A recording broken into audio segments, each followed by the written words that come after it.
Hi everyone. If you're thinking about buying a home, there are 3 common mistakes I see many people make. And trust me, these can cost you time, money, and even your dream home.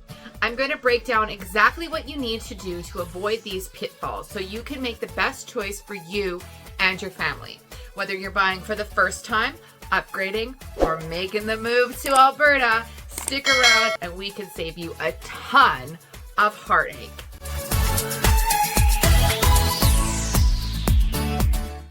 I am Tara Frig, the team lead of Masterful Moves Realty Group, and welcome to this week's What the Frig Friday, where we are answering the question, I am looking to buy a home, but what things should I know first? So I get approached a lot by first-time home buyers in regards to buying your home. It's always sexy to start with a realtor because buying a home and looking at the property is, a highlight. You get to see decorating, you get to go, into the homes and really get that feel. But the first thing that you should always do is talk to your mortgage broker. One of the things that I always tell people is whoever holds the money holds the key. So if you need a mortgage, we need to make sure that you are pre-qualified before we go out and look. Because an example would be, I was chatting with a gentleman. He said, yeah, I'm good to go.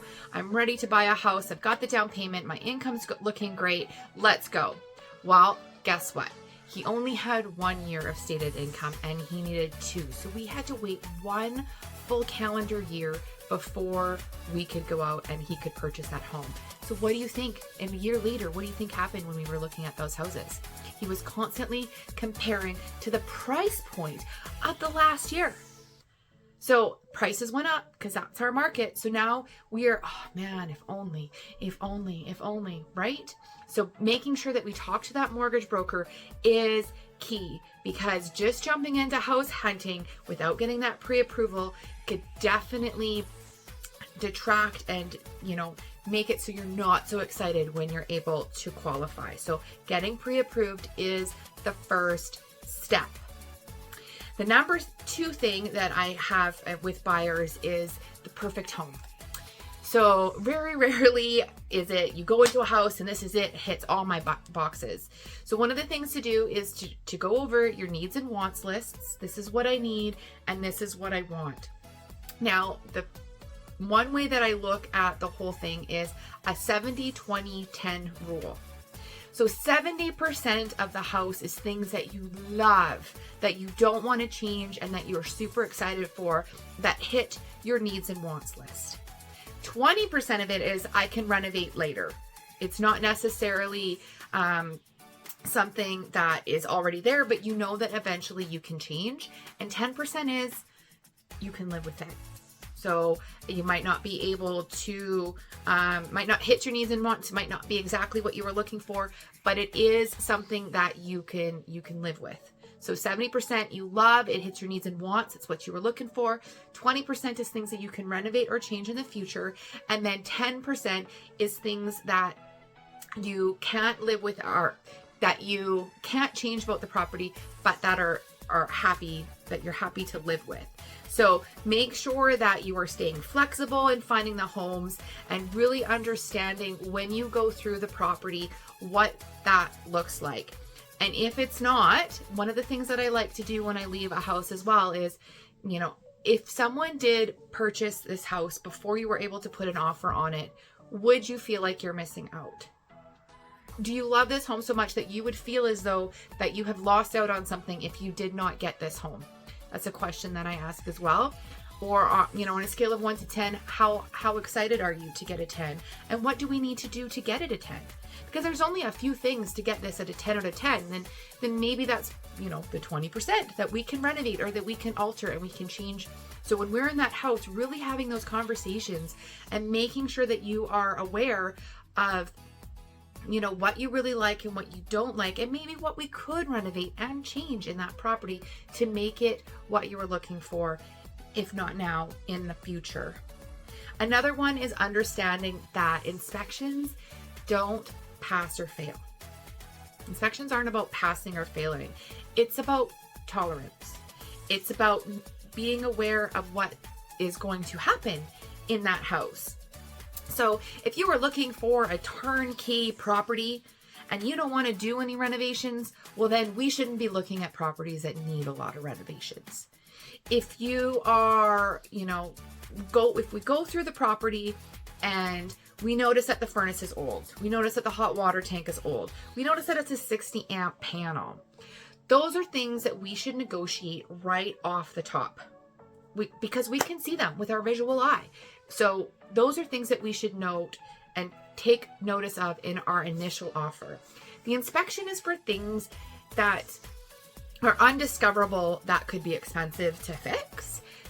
It is a maintenance list for the buyer because it will show, but for the most part, going and inspecting or putting amendments for all the little maintenance things is harder to do in this seller's market, because the seller can just go and find another buyer.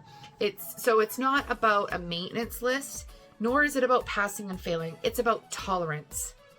Are you okay with all of those items that came up that we did not see in the inspection or in the initial walkthrough? Are you aware of them? Are you okay with them? I know for myself, I am not handy at all. As much as I was a first-year electrician years and years ago, it feels like another lifetime ago. I'm not very handy. Me and the hammer don't get along. So I know that when I'm going to be looking for a property, I'm going to want something turnkey. But I know many, many buyers and investors who are super handy, or they have joint venture partners who are handy. So they're not afraid of those types of things. If you have a skill set, then those items in the inspection aren't going to be a bother for you, or have an issue for you, because you're going to be able to manage and renovate and handle those things. So again, an inspection is not about passing or failing.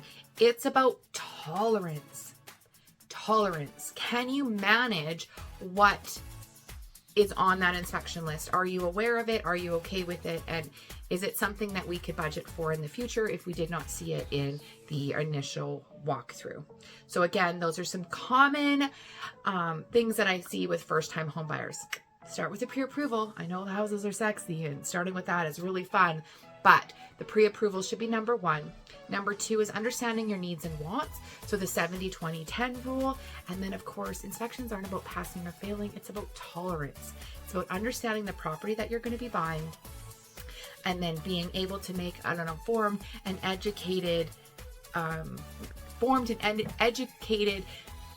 choice and response in regards to that inspection condition. So thank you so much for watching. I hope you found today's insights helpful. And if you're interested in learning more or ready to take the next step in your real estate journey, we at the Masterful Moves Realty Group would love to connect with you. If it's 4 days, 4 months, or 4 years, never too early to connect. Just visit our website and give us a call or book a meeting. And remember, if you enjoyed this video, give it a thumbs up, share it with someone who you might find useful, and don't forget, love for you to subscribe to the channel if you haven't already. I'll be sharing more valuable content and answering your questions in upcoming videos.